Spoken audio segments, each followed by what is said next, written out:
வணக்கம் நண்பர்களே. திமுகவிலிருந்து விலக்கப்பட்ட மு.க. அழகிரி அவர்களுடைய ஆதரவாளர்கள் மதுரை அண்டு தென் மாவட்டங்களில் இவங்கெல்லாம் திரும்ப திமுகவில் தங்களை இணைத்துக்கிடுங்க அப்படின்னு சொல்லிட்டு நிறைய முறை கடிதம் கொடுத்தாங்க. அதை நம்ம செய்தித்தாளர்கள் கூட பார்த்தோம். இப்போ இருக்க முதல்வர் மதுரை வந்திருக்கும்போது மதுரையில் இருந்த அழகிரியுடைய ஆதரவாளர்கள்லாம் போய் நேரடியாக அவரை நேரில் சந்தித்து கடிதம் கொடுத்தாங்க. ஆனாலும் அவர்கள் சேர்த்து கொள்ளப்படவில்லை. காரணம் யார் அப்படின்னு கொஞ்சம் தீர ஆராய்ந்த போது கிடைச்ச தகவல்கள் என்ன அப்படின்னா, இவங்களை வேண்டாம், அழகிரி அவர்களுடைய ஆதரவாளர்கள் யாருமே நமக்கு வேண்டான்னு சொல்கிறது உதயநிதி. ஏன் உதயநிதி இதை வேணான்னு சொல்கிறாரு?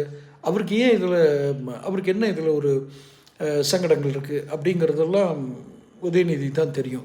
ஆனால் முக்கியமாக நம்ம பார்க்கப்படுறது, இந்த அழகிரி அவர்களுடைய ஆதரவாளர்கள் உள்ளே நுழைந்தால் அழகிரியும் திரும்ப உள்ளே நுழைக்க வேண்டிய ஒரு சூழல் வரும்.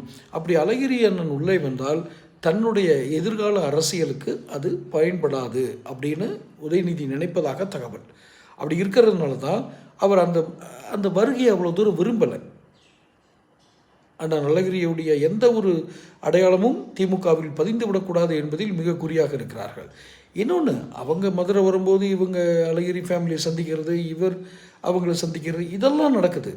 ஆனால் கட்சிக்குள் வருவது மட்டும் உதயநிதிக்கு பிடிக்கலை. இதுக்கான அடிப்படை காரணமாக என்ன இருக்கும் அப்படின்னு திமுகவில் நாங்கள் கேட்டப்போ கூட அவங்க சொன்னது, எந்த ரூபத்திலும் அழகிரி கட்சிக்குள் வந்துவிடக்கூடாது, குடும்ப உறவோடு இருக்கட்டும், அதுக்கு மேல் அவரை கட்சிக்குள் நம்ம அவருடைய ஆதரவாளர்கள் என்ற பேரில் ஆள்கள் எடுக்கிறதோ இல்லை அவரே திரும்ப வர்றதையோ நாம் விரும்பவில்லை அப்படின்னு சொன்னாங்க. ஆனால் இந்த முடிவு தேர்தல் அரசியலுக்கு பயன்படுமா?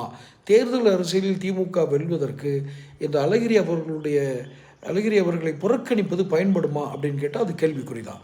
ஏன்னா தெற்கு பகுதியில் வலுவாக இருக்கக்கூடிய அழகிரியின் ஆதரவாளர்கள் இன்றளவும் அதே விசுவாசத்துடன் இருப்பவர்கள் நிச்சயமாக ஒரு தேர்தல் முடிவை அறிவிப்பார்கள், தேர்தல் முடிவுகளில் தாக்கம் ஏற்படுத்துவார்கள். இது உதயநிதிக்கு வேணால் தெரியாமல் இருக்கலாம், ஆனால் அண்ணன் அழகிரிக்கு தெரிந்திருக்க வேண்டும். தொடர்ந்து பேசுவோம். சேனலை சப்ஸ்கிரைப் பண்ணிக்கங்க.